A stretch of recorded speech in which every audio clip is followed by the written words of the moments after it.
Iran, गजा और America के जंग से क्या होगा दुनिया में। देखिए मेरे साथ हक की आवाज में मैं हूं शकील अहमद बागमारे। जंगे इंसानियत के वजूद को भी खत्म कर देती हैं। गजा में तबाही, मासूमों की चीख। अक्टूबर 2023 से लेकर अब तक गाजा में इसराइल के एयर स्ट्राइक्स में 55,000 से ज्यादा लोग अपनी जान गंवा चुके हैं। इनमें 11,000 से ज्यादा बच्चे और हजारों महिलाएं शामिल हैं। वहां हर घर वीरान हो चुका है। हॉस्पिटल, स्कूल सब बर्बाद हो चुके हैं और हर माँ अपने बच्चे की लाश को कंधे पर उठाए हुए चीख रही है, फरियाद कर रही है, मगर जालिम सुनने को तैयार नहीं था।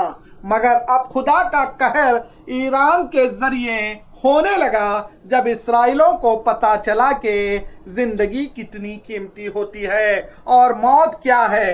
तब इसराइल के लोग अपने ही सरकार के खिलाफ रास्तों में आने लगे और ईरान से माफी मांगने लगे। जबकि जंगों से तो किसी का फायदा नहीं होता, वो तो तबाही लाती है और इंसानियत का ही कत्ल कर देती है। अब इस ईरान और इसराइल के इस जंग में अमेरिका भी कूद पड़ा है। अमेरिका ने ईरान के न्यूक्लियर सेंटर पर हमला किया और ईरान ने जवाब में कतर और इराक में यूएस बेस को निशाना बनाया और लगातार इसराइल पर हमला जारी रखा। जबकि अमेरिका ने एक्स पोस्ट करके कहा था कि सीज फायर हुआ है ईरान और इसराइल के बीच, मगर जंग बंद नहीं हुई।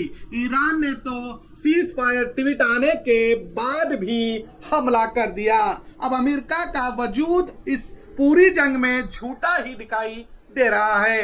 ये जंग सिर्फ हथियारों की नहीं, सोच और घमंड की है, जहां हर तरफ सिर्फ बदला बोल रहा है, इंसाफ नहीं। अमेरिका का इस जंग में कूदने से अब दुनिया के ही हालात बिगड़ते दिखाई दे रहे हैं। अमेरिका का ईरान के न्यूक्लियर ठिकानों पर हमला करने से अब ईरान ने स्ट्रेट ऑफ हॉर्मुज, जो एक समंदरी रास्ता है, इसे बंद करने की धमकी दे डाली थी। स्ट्रेट ऑफ हॉर्मुज बंद होने का मतलब क्या है, क्या आप जानते हैं? ये वही रास्ता है जहां से दुनिया का 30% से ज्यादा तेल गुजरता है। अगर ये बंद होता है तो इंडिया, चाइना, जापान, यूरोप सबको नुकसान होगा। Petrol, diesel, cooking gas, plastic, fertiliser और आपके घर की हर जरूरत की चीज महंगी हो जाएगी और इसका सीधा असर आपके जेब पर पड़ेगा।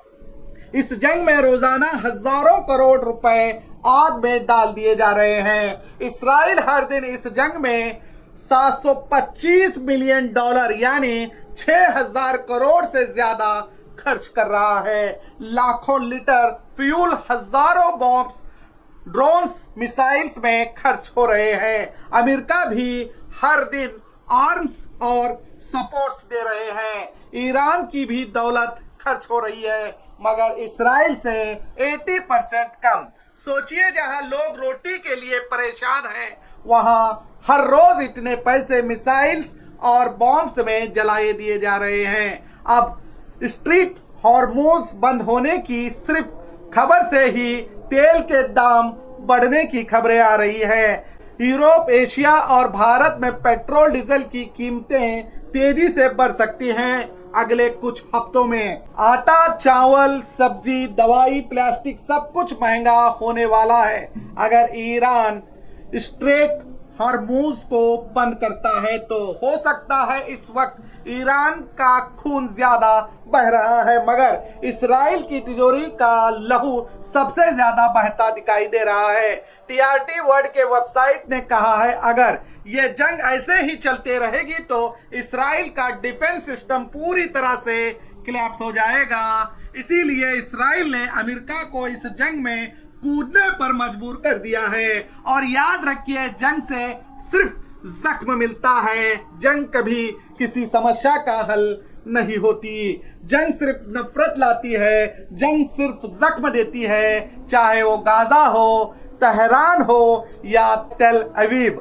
जंग का डर हर जगह एक सा होता है। जंग में कभी जीत किसी की नहीं होती। जीत सिर्फ हथियार बेचने वालों की होती है। हर जंग के बाद गिरती है इंसानियत, रोती है एक माँ और मिट्टी में मिल जाता है एक बेकसूर बच्चा। अमन जरूरी है, ताल्लुकात जरूरी है, इंसानियत जरूरी है। ये जंग अगर यूं ही चलती रहेगी तो गाजा राख बन जाएगा। ईरान और इस्राइल दोनों अपनी इकोनॉमी से हाथ धो बैठेंगे। अमेरिका एक और लंबे जंग में फंसकर अपने लोगों का भरोसा खो देगा और सबसे बड़ी बात, दुनिया एक बार फिर से नफरत के समंदर में डूब जाएगी। मैं आखिर में यही कहूंगा, दुनिया को मिसाइल्स नहीं, मोहब्बत चाहिए। क्या आप ईरान और इस्राइल जंग की रोज अपडेट बी न्यूज नेशन में देखना चाहते हैं तो नीचे कमेंट करें और देखते रहिए आपका अपना बी न्यूज नेशन, हक की आवाज।